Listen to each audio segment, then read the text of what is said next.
Hello friends, welcome to Tamil tech tutorial. இந்த வீடியோவில் நம்ம என்ன பார்க்குறோம் அப்படின்னா, இஃப்ஸுங்கிற ஒரு ஃபார்முலா வந்து எப்படி எக்ஸல் யூஸ் பண்ணுறது அதை பற்றி நம்ம பார்க்க போகிறோம். இஃப்ஸுக்கு முன்னாடி இஃப்ங்கிறது என்ன அப்படின்னா, ஒரே ஒரு கண்டிஷன் நீங்கள் அப்ளை பண்ணோம் அப்படின்னா அதுக்கு வந்து சிம்பிள் இஃப் வந்து யூஸ் பண்ணிக்கலாம். அதுவே மோர் தென் ஒன் கண்டிஷன் யூஸ் பண்ணோம் அப்படின்னா அதுக்கு வந்து நீங்கள் இஃப்ஸ் அப்படிங்கிற கண்டிஷன் யூஸ் பண்ணணும். இஃப்க்கு பக்கத்தில் எஸ் வந்துன்னா அதுதான் வந்து இஃப்ஸ் அப்படின்னு நம்ம சொல்லுவோம். ஓகேங்களா? அது மாதிரி நம்ம நார்மல் சிம்பிள் இஃப்லேயும் நம்ம மல்டிபிள் கண்டிஷன் வந்து உள்ள இஃப் போட்டு பண்ணலாம். பட் அதை விட இதுதான் வந்து ரொம்ப ஈஸியாக இருக்கும்.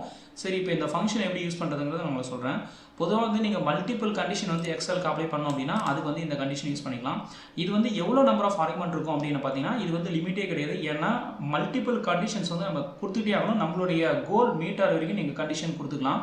நார்மலாக ஃபஸ்ட் ஆர்குமெண்ட் வந்து பார்த்தீங்கன்னா லாஜிக்கல் டெஸ்ட். ஏன்னா இந்த ஃபஸ்ட் ஆர்குமெண்ட் தான் மெயின் கண்டிஷன். நீங்கள் என்ன கண்டிஷன் கொடுக்குறீங்களோ அதை பேஸ் பண்ணி தான் ரெஸ்ட் ஆஃப் த ஆர்குமெண்ட்ஸ் வந்து உங்களுக்கு ஒர்க் ஆகும். இந்த ரிமைனிங் ஆர்குமெண்ட்ஸ் வந்து பார்த்தீங்கன்னா அடுத்தடுத்த ஆர்குமெண்ட்ஸ்லாம் எப்போ எக்ஸிக்யூட் ஆகும் அப்படின்னா, இந்த கண்டிஷன்ஸ் வந்து ட்ரூவாக இருந்துச்சு அப்படின்னா ரிமைனிங் ஆர்குமெண்ட்ஸ் வந்து எக்ஸிக்யூட் ஆகும். ஸோ ஃபஸ்ட் ஆர்குமெண்ட் வந்து லாஜிக்கல் டெஸ்ட்டு, அதுக்கான ட்ரூ வேல்யூ. அதுக்கப்புறம் பார்த்தோம் அப்படின்னா செகண்ட் கண்டிஷன், அதுக்கான ட்ரூ வேல்யூ. அது அப்படியே அப் டு n வரைக்கும் போகும். கடைசியாக வந்து பார்த்தீங்கன்னா ட்ரூங்கிற ஒரு ரிசர்வ் கீவேர்டு வந்து கொடுக்கணும். இதான் வந்து லாஸ்ட் ஆர்குமெண்ட். இந்த ஆர்குமெண்ட் வந்து எப்போ ஒர்க் ஆகும் அப்படின்னா, நீங்கள் கொடுக்குற மல்டிபிள் கண்டிஷனில் எந்த ஒரு ட்ரூ கண்டிஷனுமே எக்ஸிக்யூட் ஆகலை அப்படின்னா அப்போ வந்து இந்த கண்டிஷன் வந்து டிஃபால்ட்டாக ஒர்க் ஆகும். இப்போ உதாரணத்துக்கு நம்ம கிரேட் ஃபைனில் கண்டுபிடிக்கும் போது கடைசியாக 50 கீழே வரும்போது நம்ம ஃபால்ஸ் கொடுக்க தேவையில்ல. அப்போ வந்து இந்த ட்ரூ கொடுத்துட்டு ஃபால்ஸ் யூ இல்லை ஆரியன் கொடுத்தீங்க அப்படின்னா உங்களுக்கு வந்து இந்த கண்டிஷன் வந்து ஒர்க் ஆகும். ஸோ அதனால் வந்து நீங்கள் கொடுக்குற எல்லா கண்டிஷனும் வந்து ஃபெயில் ஆகுது, அப்போ வந்து இந்த கண்டிஷன் வந்து எக்ஸிட் ஆகும். இதான் வந்து லாஸ்ட் ஆர்குமெண்ட். ஸோ இப்போ இதுக்கான சின்டாக்ஸ் வந்து பார்த்தீங்கன்னா இப்படி தான் பண்ணணும். ஈக்குவல் போட்டுட்டு இஃப் எஸ் இஃப்ஸ் அப்படிங்கிறத பண்ணணும். ஃபஸ்ட்டு வந்து உங்களுடைய கண்டிஷன் 1, அந்த கண்டிஷன் ட்ரூ ஆகிடுச்சு அப்படின்னா அதுக்கான ட்ரூ வேல்யூ 1. மறுபடியும் நீங்கள் இந்த கண்டிஷன் எக்ஸ்டெண்ட் பண்ணுறீங்க அப்படின்னா கண்டிஷன் 2, அந்த கண்டிஷன் ட்ரூக்கான ட்ரூ வேல்யூ 2. இப்போ இந்த ட்ரூ வேல்யூ 2 வந்து இந்த செகண்ட் கண்டிஷன் ட்ரூ ஆனால் மட்டும்தான் இது எக்ஸிக்யூட் ஆகும். அது மாதிரி கண்டிஷன் 3 வந்து நீங்கள் போடுறீங்க அப்படின்னா அதுக்கான கமா போட்டுட்டு ட்ரூ வேல்யூ போடணும். கடைசியாக வந்து நான் கண்டிஷன் முடிக்கிறேன் அப்போ வந்து நீங்கள் என்ன பண்ணீங்கன்னா ட்ரூங்கிற வேர்டு வந்து கண்டிப்பாக போடணும். இது வந்து எதுக்காக போடுறோம் அப்படின்னா, கடைசி கண்டிஷன் ஃபெயில் ஆகும்போது நீங்கள் என்ன எக்ஸிக்யூட் ஆகும்னு நினைக்கிறீங்களோ அது வந்து நீங்கள் இங்கே கொடுக்கணும். இது வந்து ஆப்ஷனல் தான். ஓகேங்களா? ஸோ இந்த மாதிரி வந்து நீங்கள் வந்து கண்டிஷன்ஸ் வந்து கொடுக்கணும். ஸோ அதனால் வந்து இந்த கண்டிஷன் 1 2 3 அப் டு n வரைக்குங்கிறது லிஸ்ட் ஆஃப் கண்டிஷன்.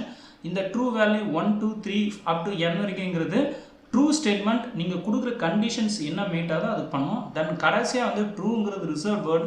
இது வந்து எப்போ ஒர்க் ஆகும் அப்படின்னா, நீங்கள் கொடுக்குற மல்டிபிள் கண்டிஷனில் எதுவுமே ஒர்க் ஆகலை அப்படின்னா அப்போ வந்து இந்த கண்டிஷன் ட்ரூ பக்கத்தில் நீங்கள் என்ன ரிசல்ட் கொடுக்கணும் அது வந்து எக்ஸிட் ஆகும். ஸோ இப்படி தான் வந்து இஃப்ஸ் வந்து யூஸ் பண்ணணும். இப்போ நான் உங்களுக்கு எக்ஸாம்பிள் காமிக்கிறேன். நார்மலாக வந்து ஒரு கிரேட் சிஸ்டம், அதாவது ஒரு மார்க் கொடுத்துட்டு சப்ஜெக்டோட கிரேட்டை நீங்கள் கால்குலேட் பண்ணணும் அப்படின்னா நீங்கள் வந்து இந்த இஃப்ஸ் வந்து ரொம்ப யூஸ்ஃபுல்லாக இருக்கும். இப்போ நான் இதை எப்படி யூஸ் பண்ணுறதுன்னு நான் சொல்கிறேன். இப்போ நான் இதை வந்து யூஸ் பண்ணுறேன். பொதுவாக வந்து இப்போ நான் வச்சிருக்கிற ரேஞ்ச் வந்து பார்த்தீங்கன்னா இதுதான். இந்த கண்டிஷன் அப்ளை பண்ணுறதுக்கு முன்னாடி நான் ரேஞ்சு சொல்லிடுறேன். ஸோ 90 to 100 வந்து ஓ கிரேடு. அதுக்கப்புறம் 80 to 89 இருந்ததுன்னா ஏ ப்ளஸ்ஸு, 70 to 79 தான் ஏ ப்ளஸ்ஸு ஏ. ஸோ 60 to 69 இருந்தால் பி ப்ளஸ்ஸு, 50 to 59 இருந்தால் பி மட்டும்தான் வரும். அதுக்கப்புறம் லெஸ் தென் 50 அப்படின்னா யூ அல்லது ஃபெயில். இதுதான் வந்து நம்மளுடைய கண்டிஷன். இப்போ இந்த கண்டிஷனை சாட்டிஸ்ஃபை பண்ணுற மாதிரி நம்ம வந்து ஒரு இப்ஸுக்கு வந்து நம்ம ஃபார்முலா அப்ளை பண்ணோம் அப்படின்னா இந்த மார்க் வந்து ஆட்டோமேட்டிக்காக என்ன கிரேடுங்கிறது அதுதான் சொல்லணும்.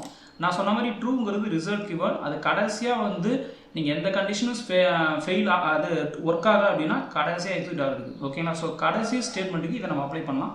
இப்போ இங்கே நான் ஈக்குவல் போட்டுட்டு இஃப்ஸ் அப்படின்னு போட்டேங்க அப்படின்னா ஃபஸ்ட்டு எடுத்தோன்னா லாஜிக் டெஸ்ட்டு, அதுக்கப்புறம் ட்ரூ வேல்யூன்னு வருது. ஸோ நம்மளுடைய லாஜிக் டெஸ்ட் வந்து நம்மளுடைய இன்புட் செல் கொடுக்குறோம். கொடுத்துட்டு கிரேட்டர் தென், இப்போ வந்து எனக்கு வந்து 92, அதாவது 90 அண்ட் அபோவ் அதுக்கு மேலே இருக்குன்னா ஓ கிரேடாக கொடு அப்படின்னு நான் சொல்கிறேன். ஸோ அதனால் 90 அண்ட் அபோவ் போட்டுட்டு நான் என்ன பண்ணுறேன்னா ஓ கிரேடு ஓ கொடுத்துட்றேன். இப்போ வந்து கமா. ஓகேங்களா? ஃபஸ்ட்டு கண்டிஷனுக்கான டூ ஸ்டெம், அதாவது 90க்கு மேலே வந்துச்சுன்னா ஓ வந்து ப்ரொவைட் பண்ணிடும். இது வந்து ஃபஸ்ட்டு கண்டிஷன். அதுக்கப்புறம் உங்களுடைய செகண்ட் கண்டிஷன் என்ன பண்ணுறேன்னா அதே இன்புட் செல் வந்து யூஸ் பண்ணிவிட்டு என்ன சொல்கிறேன் அப்படின்னா 80 to 89 மட்டும். அப்போ வந்து நீங்கள் ஸ்டார்டிங் ரேஞ்சை மட்டும் எடுத்துங்க. ஏன்னா 89க்கு மேலே போச்சுன்னா 90, அதுக்கு முன்னாடி இந்த கண்டிஷன் ஒர்க் ஆகும். ஏன்னா நம்ம கொடுக்குற எல்லா கண்டிஷனும் சீக்வன்ஷியல் தான். ஸோ அதனால் டிசெண்டிங் ஆர்டரில் இருக்குது. ஸோ அதனால் ஃபஸ்ட்டு 90க்கு அப்புறம் தான் 80 செக் பண்ணணும். அதனால் வந்து இந்த கண்டிஷன் ஃபெயில் ஆனால் தான் இந்த செகண்ட் கண்டிஷன் ஒர்க் ஆகும். ஸோ இப்போ இதுக்கு வந்து என்ன ஆகும் அப்படின்னா இந்த கண்டிஷன் ட்ரூவாக இருந்ததுன்னா ஏ ப்ளஸ் அப்படிங்கிறது வரும். அடுத்த கண்டிஷன் வந்து அதே செல்லு G9 போட்டுட்டு 70க்கு மேலே, அப்போ ஸ்டார்டிங் வந்து 70 to 79 இது ட்ரூவாக இருந்தது அப்படின்னா இதுக்கு வந்து ஏ கிரேடு கொடுக்குறோம்.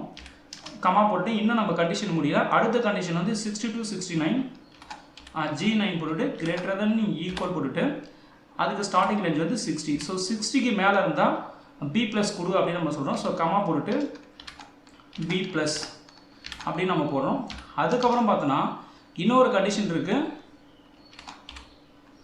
50க்கு மேலே இருந்துச்சு அப்படின்னா அதுக்கு வந்து நம்ம பி கிரேடை கொடுக்குறோம்.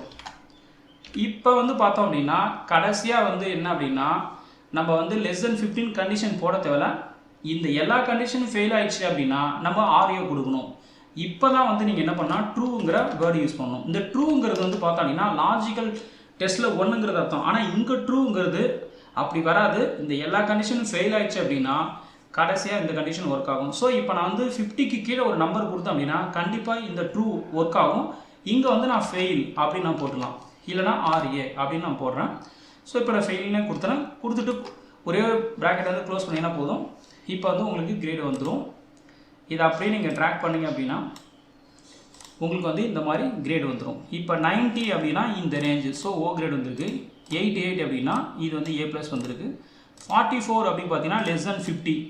ஸோ அதனால் இந்த இதுக்கு முன்னாடி கொடுத்த எந்த கண்டிஷனுமே ஒர்க் ஆகலை. கடைசி ட்ரூ கண்டிஷன் மட்டும் ஒர்க் ஆகுது. ஸோ அதனால் ஃபெயில் ஒர்க் ஆகுது. எஃப்ங்கிற அந்த கிரேட் வருது. அது மாதிரி 33 ஃபெயில்னா எஃப் வருது. அது மாதிரி 78 பார்த்தோம் அப்படின்னா ஏ வரும். 85 பார்த்தோம் அப்படின்னா ஏ ப்ளஸ்ஸு, 64 வந்து பி ப்ளஸ்ஸு, 96 வந்து ஓ. ஓகேங்களா? ஸோ இந்த கண்டிஷன் வந்து ரொம்ப சிம்பிள். நம்ம இதே கிரேட் ஃபைண்ட் வந்து நார்மல் சிம்பிள் இஃப்ல வச்சு பண்ணலாம். ஆனால் அதுக்கு வந்து நீங்கள் இந்த க்ளோசிங் ப்ராக்கெட் வந்து கரெக்டாக போடணும். கொஞ்சம் சின்ன ஃபால்ட்டாலும் ஏற வந்துடும். ஆனால் இது வந்து ரொம்ப ஈஸியாக இருக்குது. ஸோ இந்த ஃபங்க்ஷன் வச்சு நீங்கள் ஈஸியாக வந்து கிரேடாக போட முடியும். ஸோ இன்கேஸ் வந்து ட்ரை பண்ணி பாருங்கள். ஸோ இந்த வீடியோ பிடிச்சிருந்துன்னா லைக் பண்ணுங்கள், ஷேர் பண்ணுங்கள். நன்றி, வணக்கம்.